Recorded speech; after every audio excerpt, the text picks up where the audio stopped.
ऐसे कौन से 3 काम हैं जिन्हें करने से व्यक्ति रंक से राजा बन जाता है? दोस्तों, बहुत समय पहले की बात है। किसी नगर में एक राजा रहा करता था। एक रोज राजा दरबार में बैठा हुआ था, तभी उसके दरबार में एक भिखारी आया। उस भिखारी की बड़ी दयनीय स्थिति थी। जर्जर शरीर, तन पे फटे पुराने कपड़े और लाचार निगाहें। राजा ने जब उस भिखारी को देखा तो उसे उस भिखारी पर दया आ गई।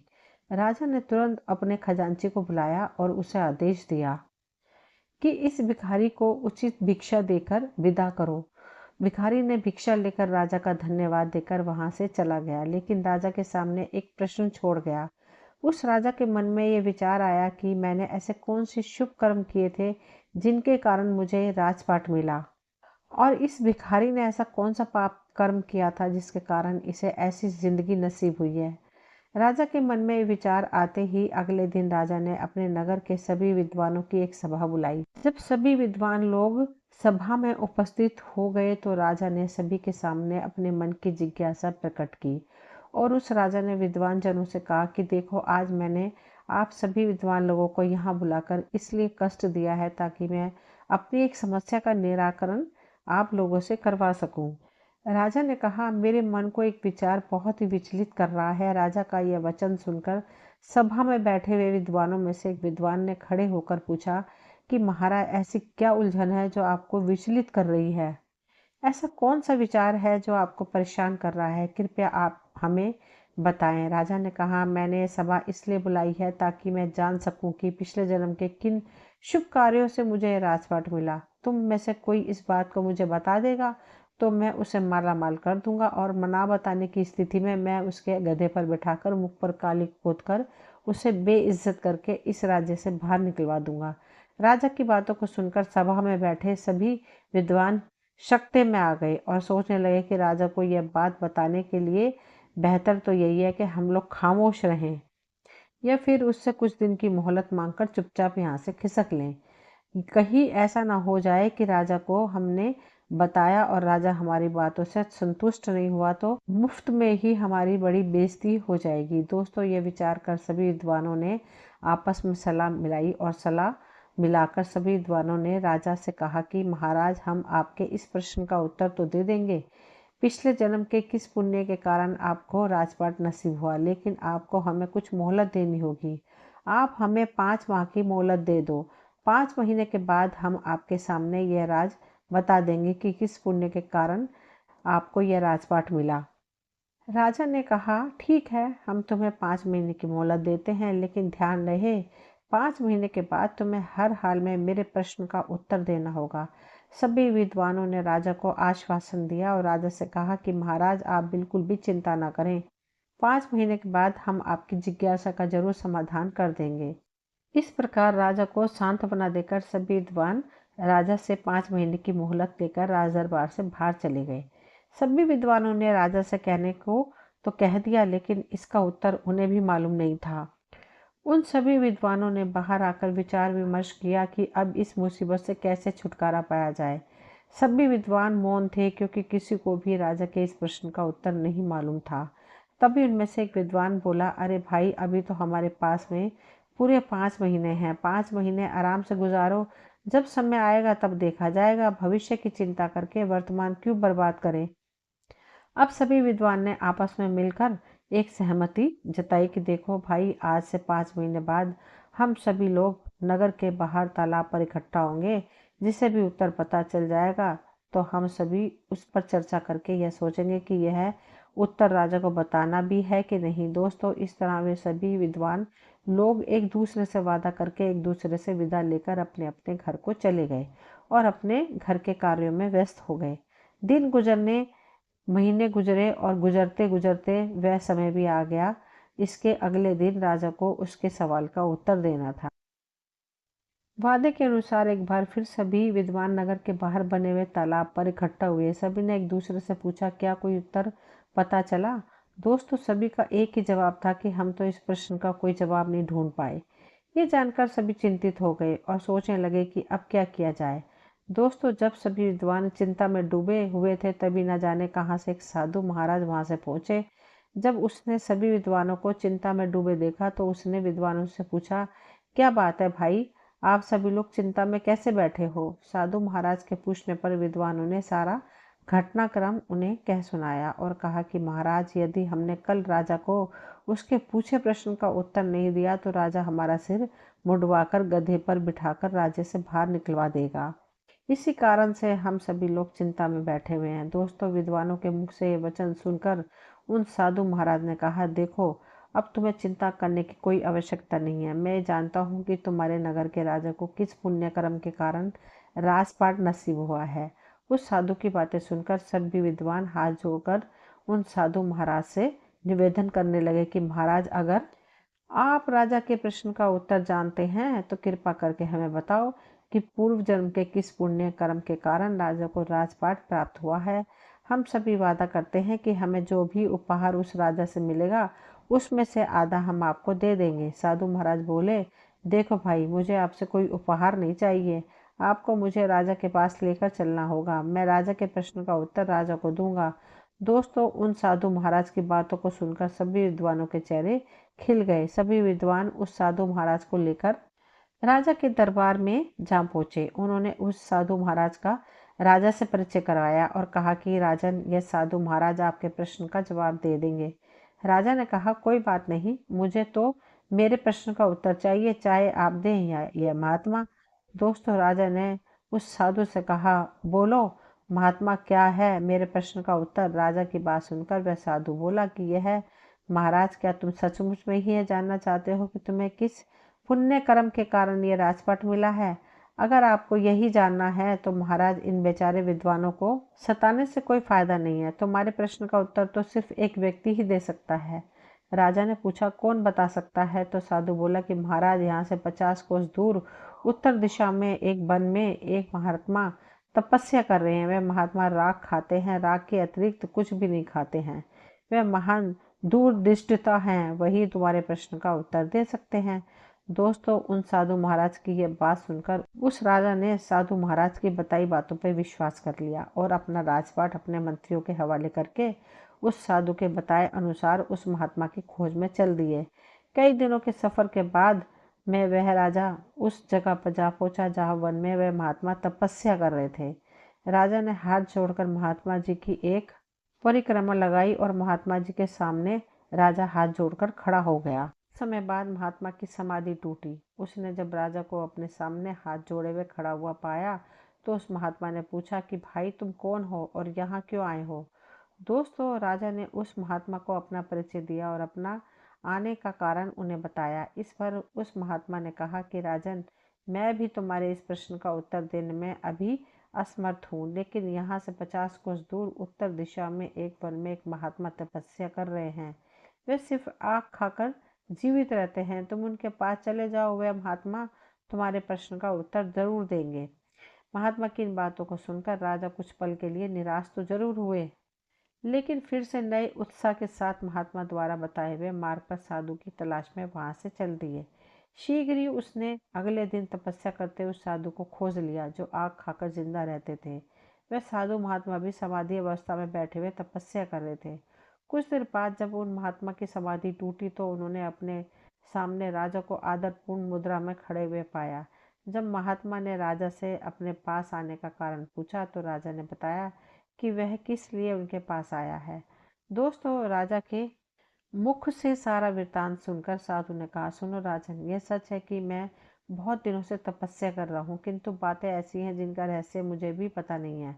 तुम जिस प्रश्न के लिए मेरे पास आए हो, तुम्हारा प्रश्न भी कुछ ऐसा ही है। मैं इसका उत्तर बताने में असमर्थ हूँ। दोस्तों, जब वह राजा उन साधु महाराज के वचनों को सुनकर निराश हो जाता है, राजा उन महात्मा जी से कहता है कि हे महात्मा, अगर आप भी मेरे प्रश्न का उत्तर देने में असमर्थ हैं, तब तो मेरा इतनी दूर आना व्यर्थ ही गया। मैं तो बड़ी उम्मीद लेकर आपके पास आया था। साधु राजा को उदास देखते हुए कहते हैं कि राजन, निराश मत हो, मुझे आपके प्रश्न का उत्तर पता नहीं है, लेकिन मैं उस व्यक्ति को भली भांति जानता हूँ जिसके पास तुम्हारे प्रश्न का उत्तर जरूर मिलेगा। राजा ने कहा, ठीक है महाराज, आप उनका ही पता बता दीजिए। इतनी दूर आया हूँ तो उनसे भी मिल लेता हूँ। वो महात्मा राजा से कहते हैं, तुम यहाँ से 10 कोस आगे जाओगे तो तुम्हें एक काशीपुर नाम का शहर पड़ेगा। उसे शहर में एक हरिप्रसाद नाम का व्यक्ति है। उसकी पत्नी इस समय गर्भवती है और अब से 2 दिन बाद उसकी पत्नी के गर्भ से एक पुत्र जन्म लेगा। उस व्यक्ति के घर पुत्र तो जन्म लेगा, लेकिन कुछ घंटे के बाद उस बालक की मृत्यु हो जाएगी। और जब उसकी मृत्यु हो जाएगी तो उस बालक को शमशान की मिट्टी में अपने पुत्र को जब दफन करके वापस लौट आए तो तुम उस मृत बच्चे को जमीन से बाहर निकाल लेना और उस मृत बच्चे के सामने तुम अपना प्रश्न रखना। तुम्हें तुम्हारे प्रश्न का उत्तर मिल जाएगा। राजा ने साधु को धन्यवाद दिया और साधु से आज्ञा लेकर राजा आगे काशीपुर शहर की ओर चल पड़ा। चलते चलते राजा साधु के बताए हुए शहर काशीपुर में पहुंच जाता है और वहां हरिप्रसाद का घर तलाश करके उस घर के समीप ही चबूतरे पे बैठ गया। कुछ ही देर में हरिप्रसाद अपने घर से बाहर निकला। अजनबी व्यक्ति को बाहर बैठा हुआ देखकर उस व्यक्ति ने राजा से पूछा कि मित्र, तुम कौन हो और यहाँ बैठे किसका इंतजार कर रहे हो?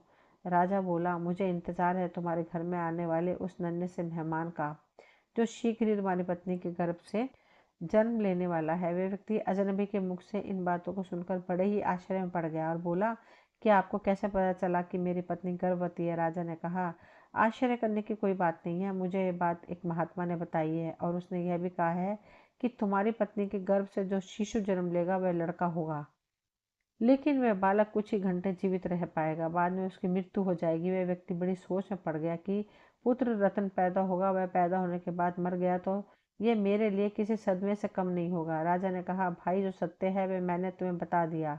दोस्तों, जब वह व्यक्ति अजनबी के मुख से इन बातों को सुनता है तो अपने पुत्र को बचाने की खातिर आनन फानन में कई बेहतर हकीम को बुला लेता है।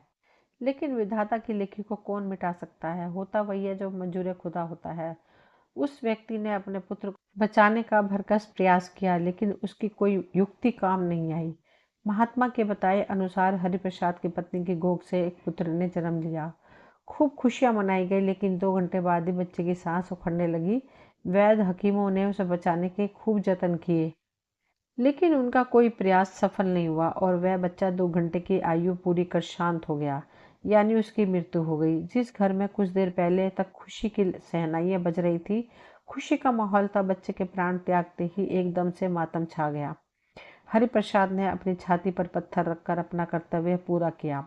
उसने अपने बच्चे के शव को कपड़े में लपेटा और शमशान के लिए चल दिया। शमशान पहुंचकर उस व्यक्ति ने गड्ढा खोदा और उस गड्ढे में अपने कलेजे के टुकड़े को दफन कर दिया।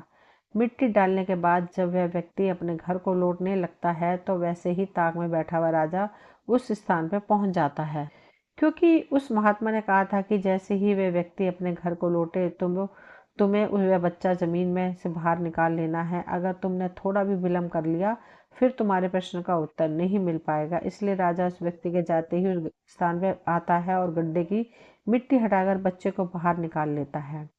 जैसे ही वो राजा बच्चे को कपड़े से अलग करता है तो उसके आश्चर्य की सीमा नहीं रहती।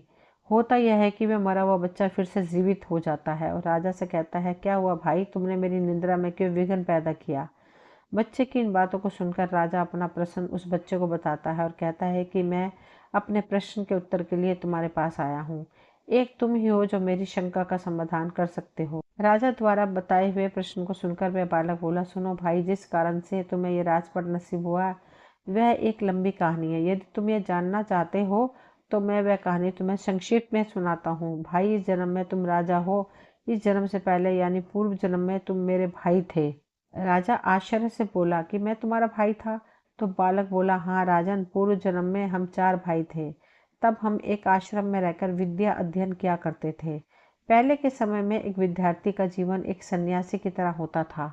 ब्रह्मचर्य का पालन करना और भी कई नियम हुआ करते थे जो एक विद्यार्थी को पालन करने होते थे। उन्हीं नियमों का पालन करते हुए हम चारों भाई एक साथ एक आश्रम में विद्या अध्ययन कर रहे थे। हम चारों भाई आश्रम के नजदीक नगर में भिक्षा मांगने जाया करते थे और जो कुछ भी दीक्षा हम चारों भाइयों को प्राप्त होती थी उसे हम चारों भाई मिलजुल कर बनाकर खा लिया करते थे। इस तरह से हम चारों भाई आश्रम में रहकर विद्या अध्ययन कर रहे थे और यह काम कई वर्षों तक ऐसे ही चलता रहा। किंतु एक दिन हम लोगों से एक बहुत बड़ी गलती हो गई। राजा ने उत्सुकतावश पूछा, कैसी गलती?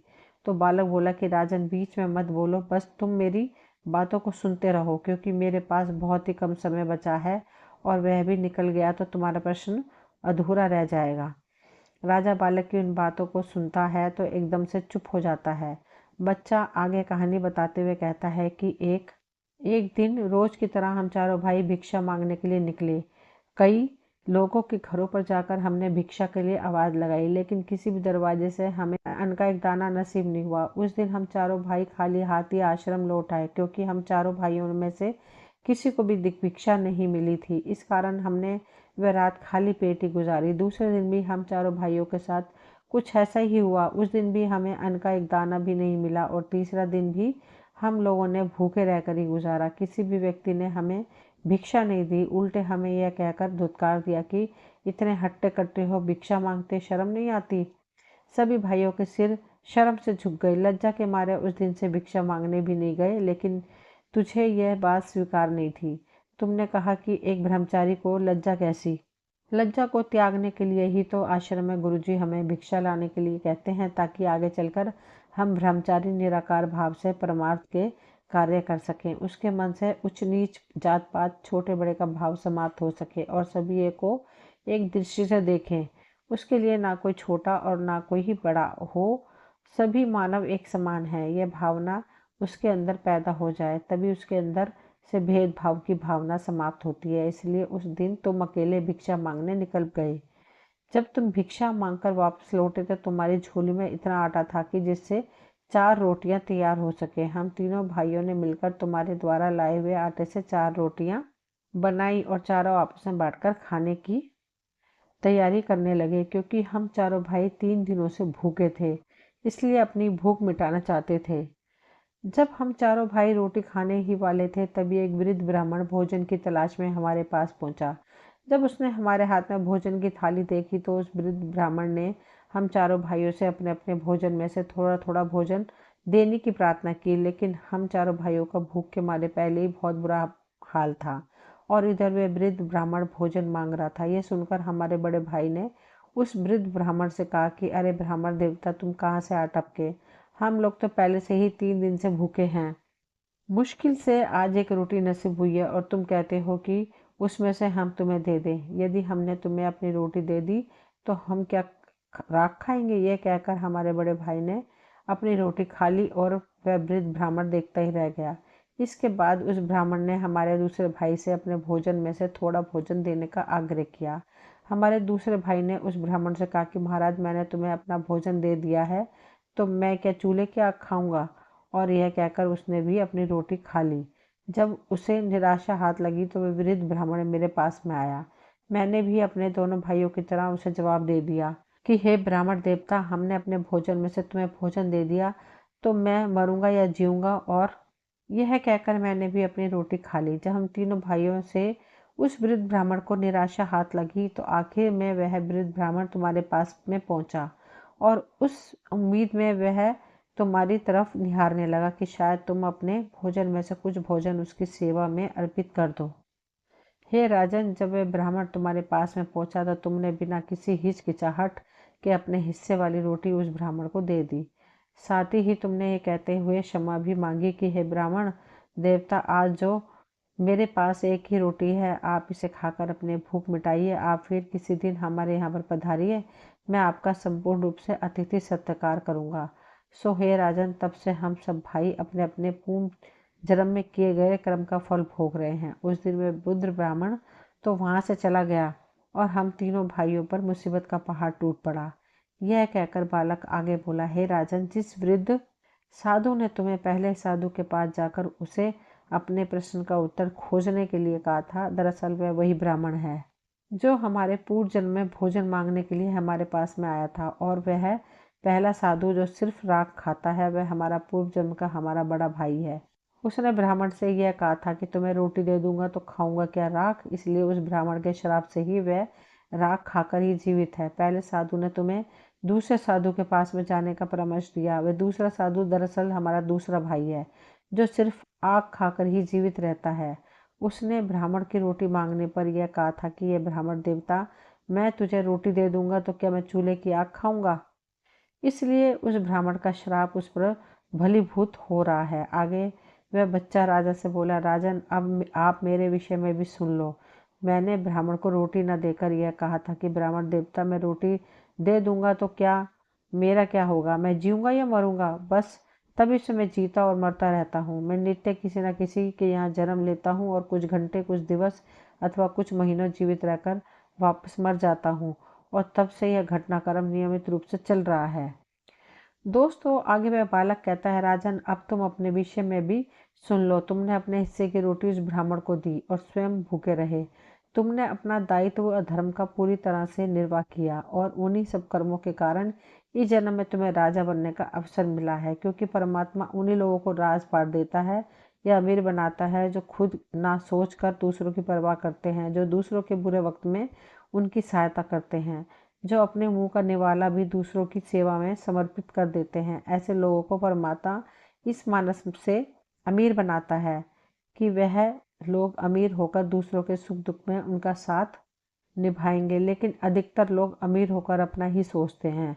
वे ये भूल जाते हैं कि यह सब हमें हमारे पिछले जन्म के पुण्य फलों के कारण प्राप्त हुआ है, और परमात्मा ने हमें दूसरों की सहायता के लिए अमीर बनाया है।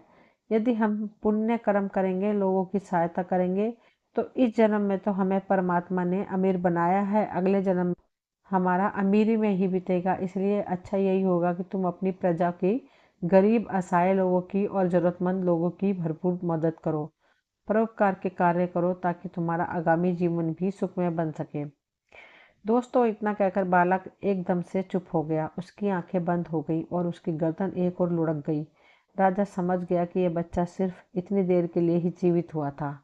अतः राजा ने बड़ी सावधानी के साथ में उस बालक को कपड़े में लपेटा और फिर बड़े ही सम्मान के साथ उस बच्चे के शव को जमीन में दबा दिया। और जमीन में दबा देने के बाद राजा अपने नगर को वापस लौट आया, क्योंकि अब राजा को भी यही पता चल चुका था कि उसे किस कारण से यह राजपाट नसीब हुआ है। तो दोस्तों इस कहानी से आपको यह भी पता चल गया होगा कि किस कर्म के कारण मनुष्य रंग से राजा बन जाता है और किस कर्म के कारण मनुष्य को जिल्लत भरा जीवन भोगना पड़ता है। दोस्तों यदि आप भी अपना कल अच्छा चाहते हैं तो गरीब असहाय लोगों की मदद करें, जरूरतमंद लोगों की सहायता करें, माता पिताओं की आदर करें, ईश्वर का भजन करें, क्योंकि हमारा आज का किया हुआ कर्म ही भविष्य में हमारा भाग्य बनाता है। और जो अच्छा कर्म करते हैं वे सुख पाते हैं, और जो बुरा कर्म करते हैं वे दुख पाते हैं। दोस्तों वो ये कहानी यहीं तक थी। मुझे उम्मीद है आप सभी को ये कहानी पसंद आई होगी। कहानी पसंद आई हो तो प्लीज़ चैनल को सब्सक्राइब करें, वीडियो को लाइक शेयर करें। कहानी सुनने के लिए आप सभी का तहे दिल से शुक्रिया। मिलती हूँ अगली कोई नई कहानी लेकर, तब तक के लिए बाय।